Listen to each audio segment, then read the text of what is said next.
Ayan yung nahuli natin. So kung makikita natin ay napakalit niya at parang bantam ang kanyang tindig at napakakapal yung kanyang buntot. Ayan oh. Ayan.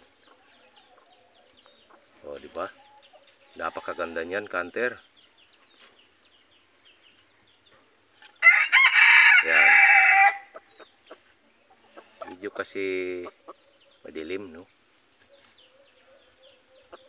So hindi pa ganong tumindig yung kanyang palong dahil sa medyo mailap pa siya.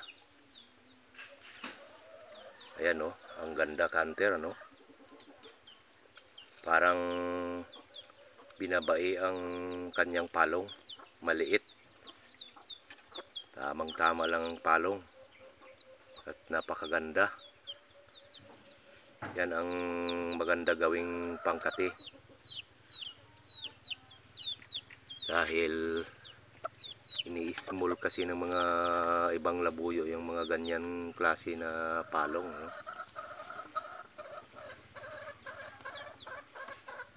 Medyo mabait na rin kasi ito konti.